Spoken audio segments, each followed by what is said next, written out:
Bismillahirrahmanirrahim. Assalamualaikum warahmatullahi wabarakatuh. Pertama-tama, marilah kita panjatkan puja dan puji syukur kehadirat Allah Subhanahu wa Ta'ala yang telah memberikan keberlimpahan nikmat, sehingga alhamdulillah pada kesempatan kali ini kita dapat melaksanakan perkuliahan seperti biasa.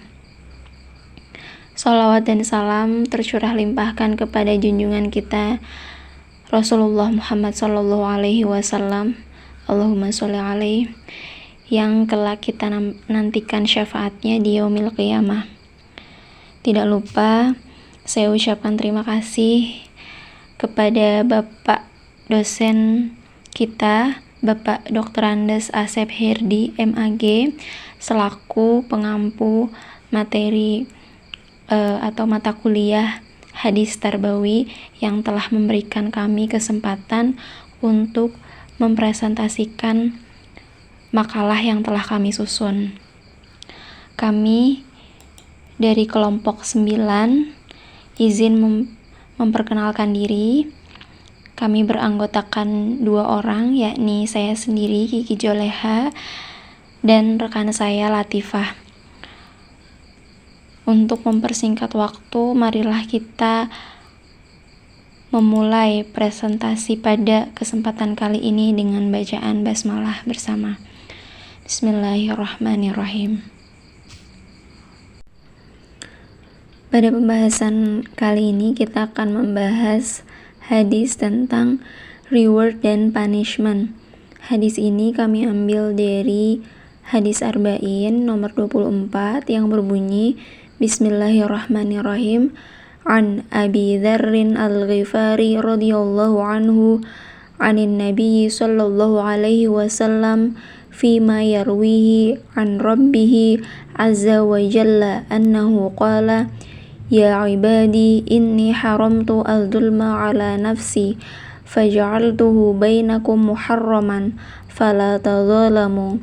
Ya ibadi kullukum dhallun illa man hadaituhu fastahduni ahdikum. Ya ibadi kullukum ja'i'un illa man at'amtuhu fastat'imuni at'imkum. Ya ibadi kullukum 'arin illa man kasautuhu fastaksuni aksukum. Ya ibadi innakum tukhti'una bil-laili wan-nahari wa ana aghfiru dzunuba jami'an fastaghfiruni aghfir lakum. Ya ibadi innakum lan tablughu dzarra fatadurruni wa lan tablughu naf'i fatanfa'uni. Ya ibadi law anna awwalukum wa akhirakum wa insakum wa jinnakum kanu ala atqa qalbi rajulin wahidin minkum ma zada dhalika fi mulki syai'an.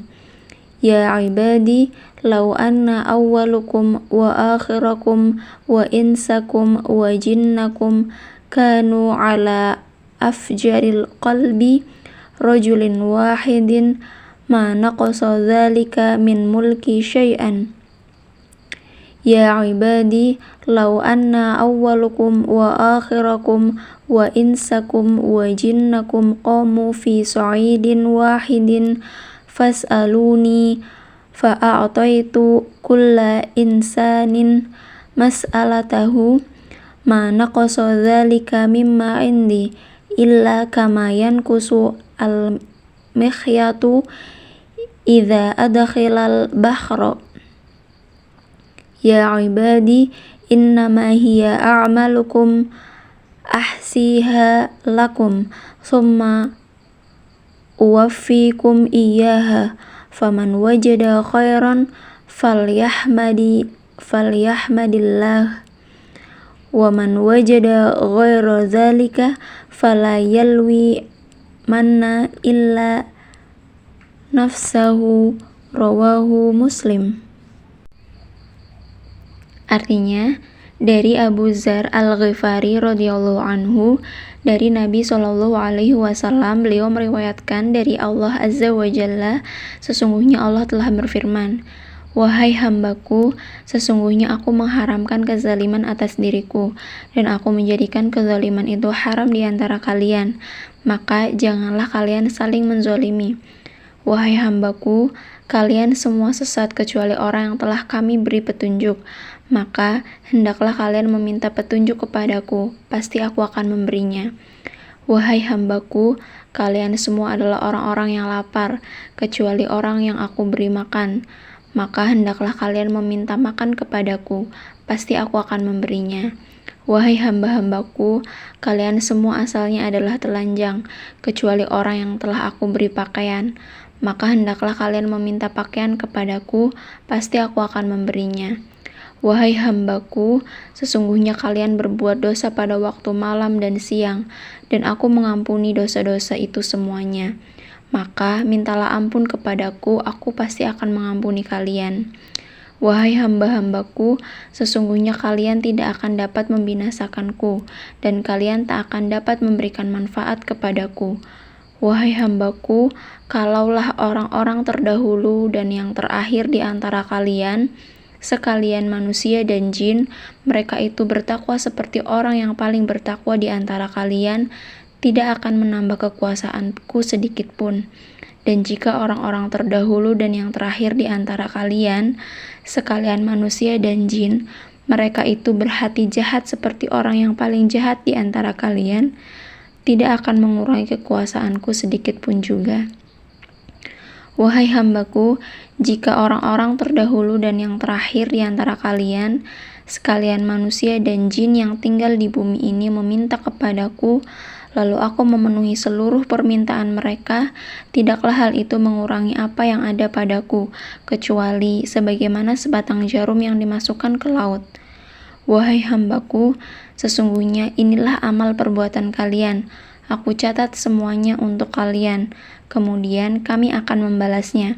Maka, barang siapa yang mendapatkan kebaikan, hendaklah bersyukur kepada Allah, dan barang siapa yang mendapatkan selain daripada itu, maka janganlah sekali-kali ia menyalahkan kecuali dirinya sendiri. Hadis riwayat Muslim, nomor 6737. Selanjutnya adalah maksud lafaz hadis. Jadi hadis di atas memberikan pemahaman bahwasanya Allah mengharamkan kezaliman di antara umat manusia. Allah juga menjelaskan bahwa hendaknya manusia itu meminta petunjuk kepada Allah agar tidak tersesat atau tidak salah dalam mengambil jalan kehidupan. Selain itu, manusia adalah makhluk yang tadinya kelaparan dan telanjang, maka kita diwajibkan untuk meminta apapun ya, meminta makanan, meminta pakaian kepada Allah, niscaya Allah akan memberinya. Lalu kesolehan atau ketidaksolehan manusia itu tidak akan mempengaruhi kekuasaan Allah sedikit pun. Apabila semua manusia dari awal hingga akhir itu beriman, maka tidak akan hal tersebut menambah kekuasaan Allah. Dan sebaliknya, apabila semua orang dari awal hingga akhir itu semuanya tidak beriman, maka itu pun juga tidak akan mengurangi kekuasaan Allah. Dan Allah Maha Kaya, Allah sangat mampu mengabulkan seluruh permohonan hambanya. Allah juga mencatat seluruh amal perbuatan manusia dan memberikan balasan kepada mereka. Apabila seorang manusia itu memperoleh balasan kebaikan, maka ia wajib untuk bersyukur kepada Allah. Dan apabila seseorang itu memperoleh balasan keburukan, maka itu adalah karena perbuatan manusia itu sendiri. Selanjutnya matan hadis. Matan dari hadis tersebut adalah, Ya ibadi inni haramtu az-zulma ala nafsi wa ja'altuhu bainakum muharraman fala tazalamu. Ya ibadi kullukum dhullun illa man hadaituhu fastahduni ahdikum. Ya ibadi kullukum ja'i'un illa man at'amtuhu fastat'imuni at'imkum. Ya ibadi kullukum arin illa man kasautuhu fastaksuni aksukum. Ya ibadi innakum tukhti'una bil-laili wan-nahari wa ana aghfiru dhunuba jami'an fastaghfiruni aghfir lakum. Ya ibadi innakum lan tablughu dzurra fatadurruni walan tablughu naf'i fatanfa'uni. Ya ibadi law anna awwalukum wa akhirakum wa insakum wa jinnakum kanu ala atqa qalbi rajulin wahidin minkum ma zada dhalika fi mulki syai'an. Ya ibadi law anna awwalukum wa akhirakum wa insakum wa jinnakum kanu ala afjaril qalbi rajulin wahidin ma naqasa dhalika min mulki syai'an. Ya ibadi law anna awwalukum wa akhirakum wa insakum wa jinnakum qamu fi su'idin wahidin fas'aluni fa'a'taitu kulla insanin mas'alatahu ma naqasa dhalika mimma 'indi illa kama yankusul mihyatu idza adkhilal bahra. Ya ibadi innama hiya a'malukum ahsiha lakum thumma uwaffikum iyyaha faman wajada khairan falyahmadillaha wa man wajada ghaira dzalika fala yalwi manna illa nafsuhu.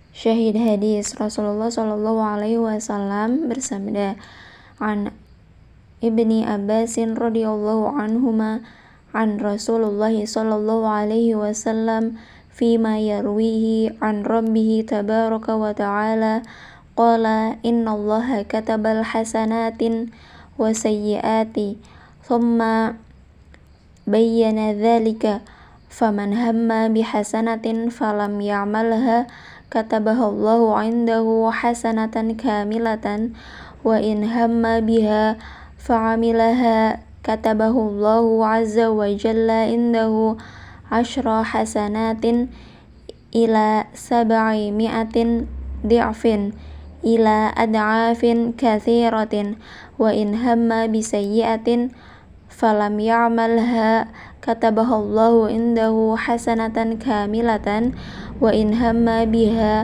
fa'amilaha katabahallahu sayyi'atan wahidatan.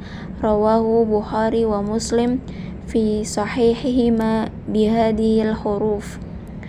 Terjemahnya, dari Ibnu Abbas radhiyallahu anhu dari Nabi Shallallahu alaihi wasallam tentang hadis yang beliau riwayatkan dari Rabb Azza wa Jalla. Nabi Shallallahu alaihi wasallam bersabda, sesungguhnya Allah menulis kebaikan-kebaikan dan kesalahan-kesalahan, kemudian menjelaskannya. Barang siapa berniat melakukan kebaikan namun dia tidak jadi melakukannya, Allah tetap menuliskannya sebagai satu kebaikan sempurna di sisinya. Jika ia berniat berbuat kebaikan, kemudian mengerjakannya, maka Allah akan menuliskan di sisinya sebagai 10 kebaikan sampai 700 kali lipat kebaikan sampai kelipatan yang banyak. Barang siapa berniat berbuat buruk, namun dia tidak jadi melakukannya, maka Allah menuliskan di sisinya satu kebaikan yang sempurna. Dan barang siapa berniat berbuat buruk, kemudian melakukannya, maka Allah menuliskannya sebagai satu kesalahan. Hadis riwayat Bukhari dan Muslim. Pembahasan selanjutnya adalah esensi hadis yang terdiri dari ta'rif istilah dan ta'rif dilalah. Yang pertama, ta'rif istilah.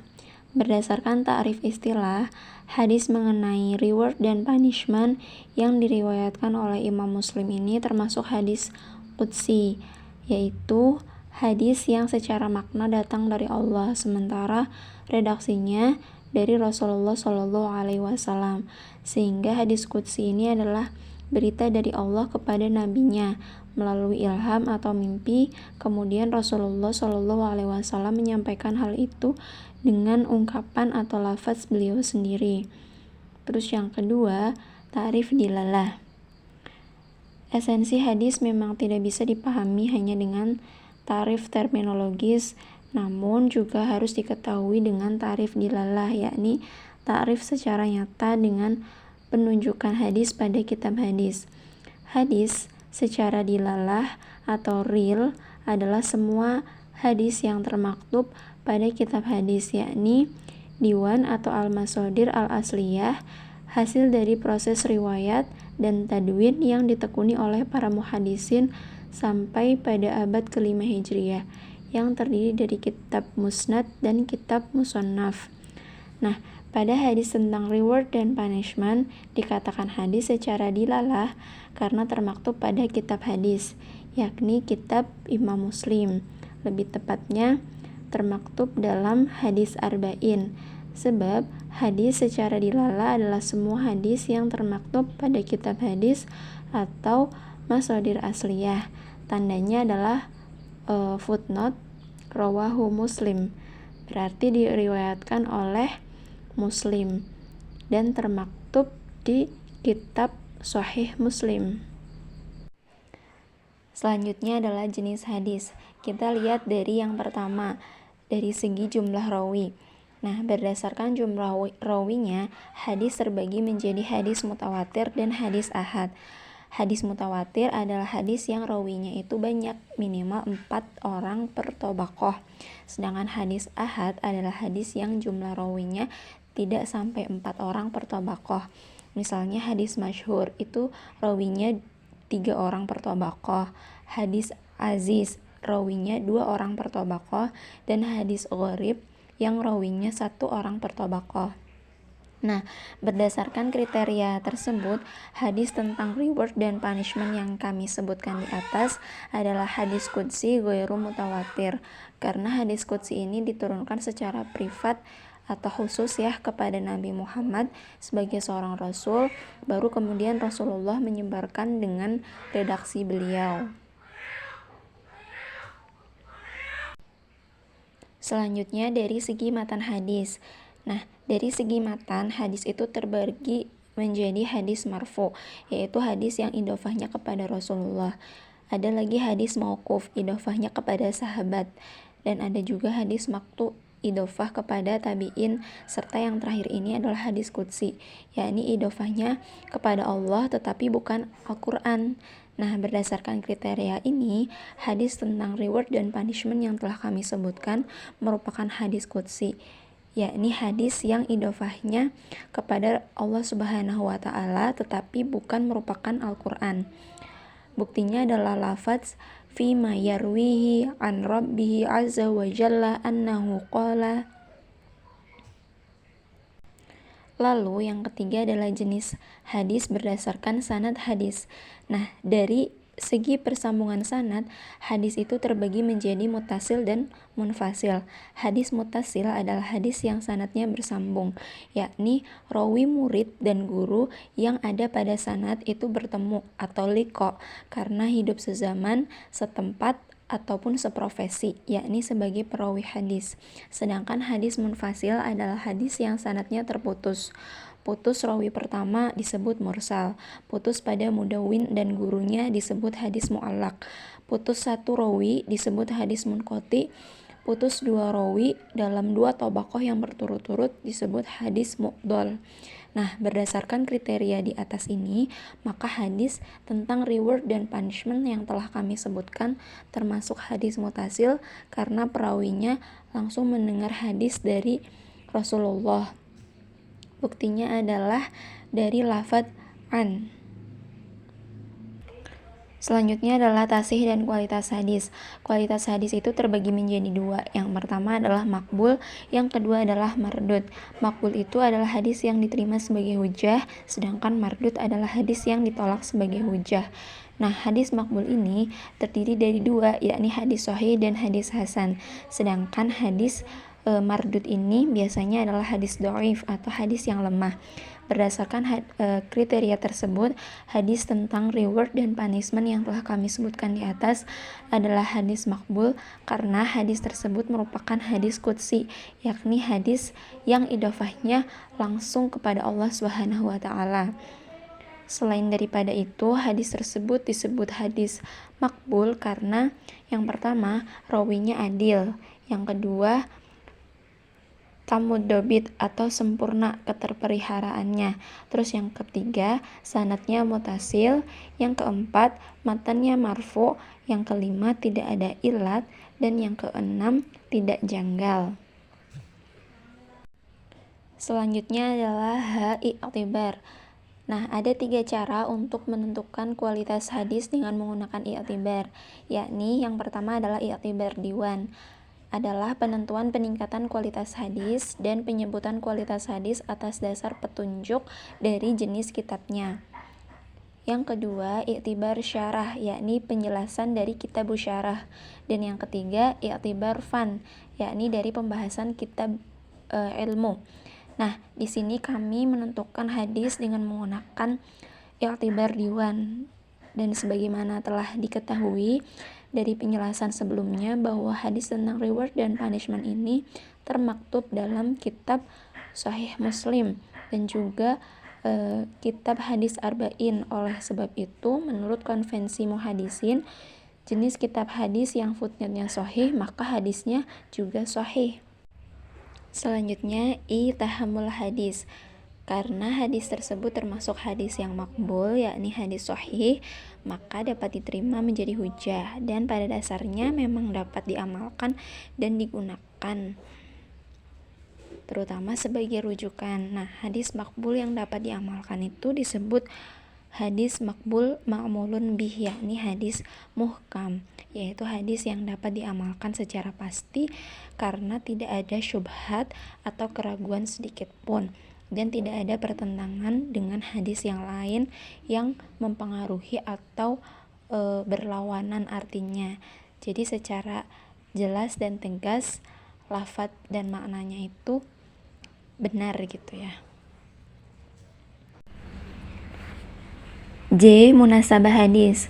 Munasabah hadis atau persamaan hadis dengan ayat Al-Quran, yakni tertera dalam Quran surat Al-An'am ayat 160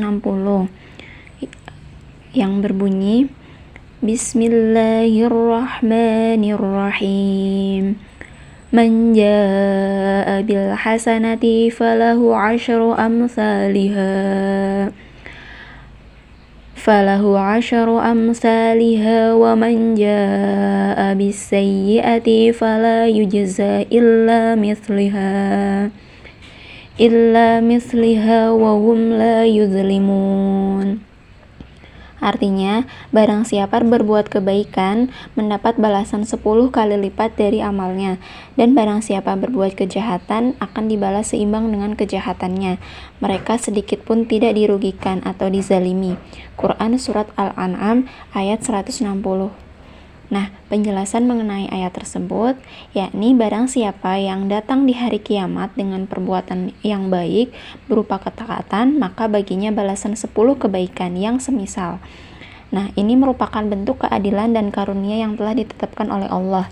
Akan tetapi, setelah yang demikian itu, sungguh kebaikan tersebut dapat berlipat ganda sehingga 700 kali lipat, bahkan lebih hingga banyak sekali. Perbedaan balasan ini berasal dari Allah Ta'ala serta disebabkan oleh hubungan amal perbuatan dan hal-hal yang akan meninggikannya di sisi Allah, seperti ikhlas dalam niat, mengharapkan pahala di sisi Allah, merahasiakan perbuatan baik, dan kadang-kadang juga menampakkannya untuk memberikan teladan atau uswah kepada umat yang lain. Dan barang siapa yang melakukan perbuatan buruk atau berbuat dosa, maka baginya balasan yang berupa keburukan yang semisal dengannya, yakni setiap orang yang berbuat kebaikan dan keburukan tidak akan dikurangi amalannya sedikit pun, sehingga tidak akan berkurang pahalanya orang yang berbuat kebaikan dan tidak akan bertambah balasan atas orang yang berbuat keburukan. Yang selanjutnya ada istinbat ahkam. Jadi istinbat ahkam itu kan ada kebagi beberapa bagian. Yang pertama ada Allah mengharamkan tindakan zalim. Karena apa? Dalam hadis ini Allah Ta'ala berfirman, wahai hambaku, sesungguhnya aku mengharamkan kezaliman atas diriku dan aku menjadikan kezaliman itu haram di antara kalian. Maka janganlah kalian saling menzalimi. Nah, perkataan Syekh Abdul Muhsin dalam Fathul Al-Qawi, kezaliman itu kan meletakkan sesuatu bukan pak jadi kezaliman itu meletakkan sesuatu yang bukan pada tempatnya gitu. Jadi Allah itu mengharamkan kezaliman atas dirinya dan menghalangi dari dirinya, padahal Allah itu memiliki kudrah atau kemampuan, namun tidak kezaliman dari Allah selamanya. Terus yang kedua ada memohon hidayah kepada Allah adalah suatu kewajiban. Nah, dalam hadis ini juga kita diperintah untuk meminta hidayah kepada Allah. Hidayah di sini meliputi hidayah petunjuk berupa pemberian penjelasan ilmu, atau hidayah adalah wal irsyad, dan hidayah taufik untuk beramal dan menerima dakwah. Melebihi kebutuhannya pada makanan minum sebagaimana yang kita bisa jumpai gitu ya di surat Al-Fatihah. Nah, dalam ayat itu Allah itu kan meminta kepada Allah Ta'ala. Dalam ayat itu kita selalu meminta kepada Allah hidayah yang baru dan menambahkan kita dari hidayah yang sudah ada. Nah, yang ketiga ada manusia sangat membutuhkan Allah. Nah, karena kenapa? Dalam lanjutan hadis ini Allah Ta'ala berfirman, wahai hambaku, kalian semua adalah orang yang lapar, kecuali aku yang memberi makan, maka hendaklah kalian meminta makanan kepadaku, pasti aku akan memberinya. Wahai hambaku, kalian semua asalnya telanjang kecuali aku yang memberikan pakaian, terus maka hendaklah kalian meminta pakaian kepadaku, pasti aku akan memberinya. Nah, dalam dalam redaksi dua kalimat ini itu kan menunjukkan jadi seorang hamba itu sangat butuh kepada Robnya, karena kebutuhan mereka kepada Robnya adalah Robnya adalah dalam memperoleh rezeki dan pakaian. Jadi kita itu sebagai hamba-hamba Allah itu harus hanya meminta kepada kepadanya, bukan kepada kayak dukun kayak gitu. Dan kita itu harus meminta kepadanya baik dalam masalah makanan dan pakaian. Nah, jadi jangan sampai kita itu meminta kepada dukun terus gunung ya, kayak lagu yang itu ya, yang selanjutnya ada hikmah hadis. Nah, yang pertama, hikmah hadis yang pertama itu ada riwayat dari Nabi SAW dari Robnya memiliki tingkatan sanad yang paling tinggi, sebab puncaknya sanad itu kan bisa kepada Allah, jadi secara langsung kepada Allah. Dan ini disebut dengan hadis qudsi. Karena kenapa? Apa sih pengertian hadis qudsi? Jadi hadis qudsi itu hadis yang diriwayatkan dari Nabi SAW langsung dari Allah Subhanahu wa Ta'ala, dari Rabbnya. Yang kedua, Allah itu kan mampu berbuat zalim, bersikap sewenang-wenangnya, akan tetapi Allah itu kan telah mengharamkan atas dirinya untuk berbuat zalim dan melarang hambanya untuk berbuat zalim kepada orang lain. Yang ketiga, manusia itu tersesat kecuali Allah yang memberikan petunjuk.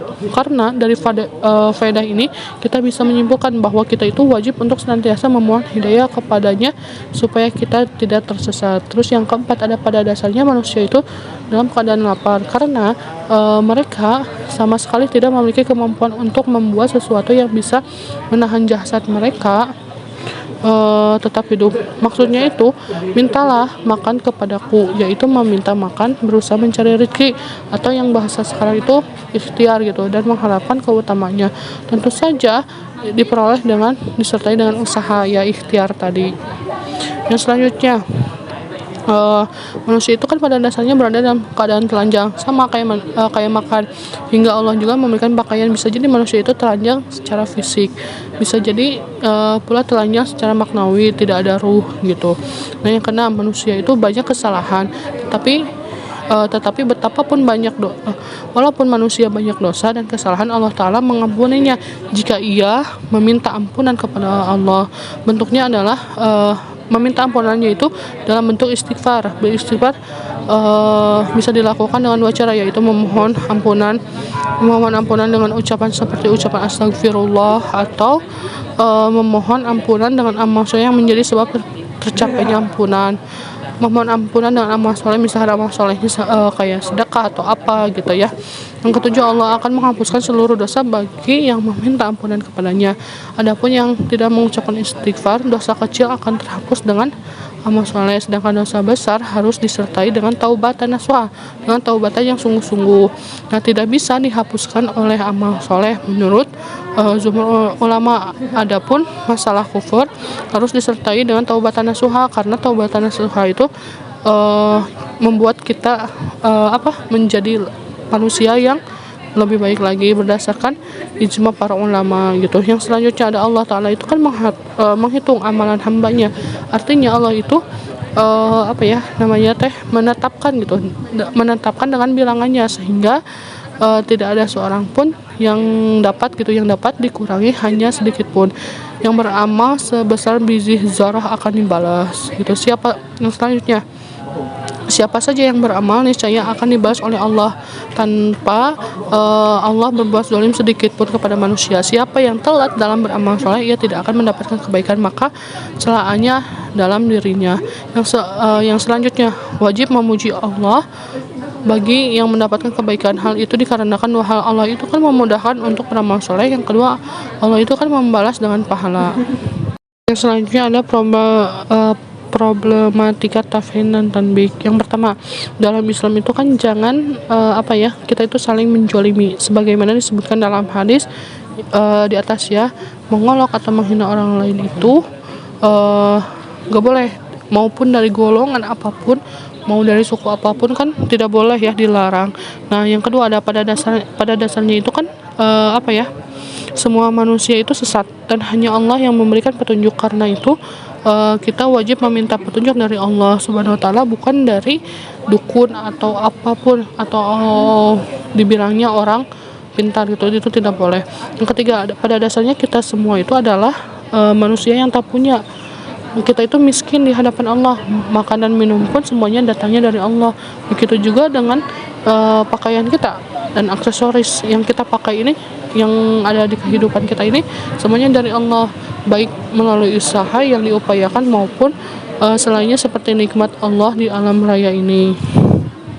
Berfirman dalam hadis qudsi, sesungguhnya kalian selalu berbuat salah siang dan malam, dan aku senantiasa mengampuni semua perbuatan dosa, maka mintalah ampunan kepadaku. Allah juga berfirman, sesungguhnya kalian tidak akan memudaratkanku dan tidak akan pula memberi manfaat kepadaku. Yang kelima, pada dasarnya semua kepentingan yang dilakukan di atas bumi ini adalah kepentingan kita sendiri untuk kehidupan setelahnya, yaitu di akhirat. Seseorang tidak akan membawa apa-apa di akhirat kelak kecuali apa yang telah diusahakan di dunia. Karena itu jadikanlah dunia sebagai lahan menanam, mencocok tanam segala kebaikan di akhirat kelak.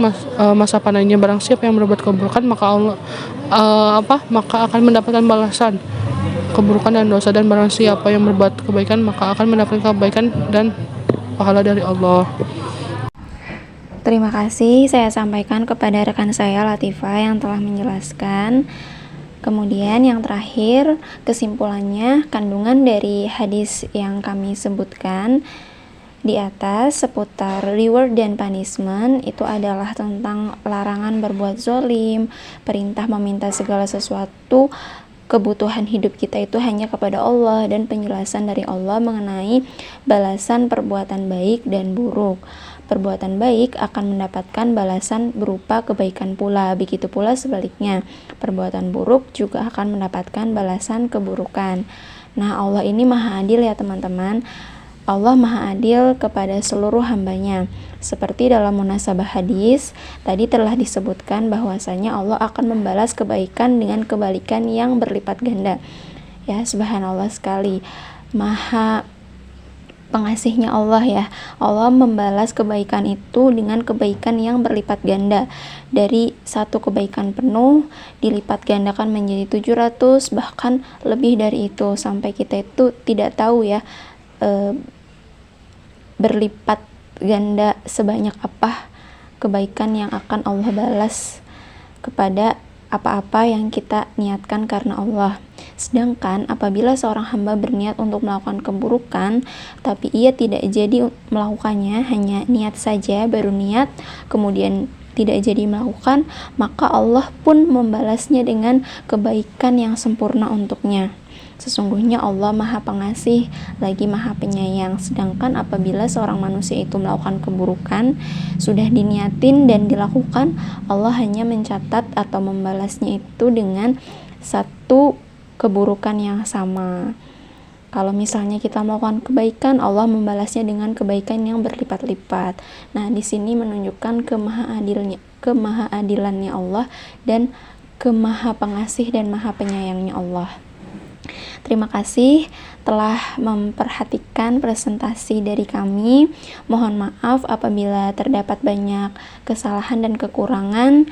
Akhirul kalam, billahi taufik wal hidayah. Wassalamualaikum warahmatullahi wabarakatuh.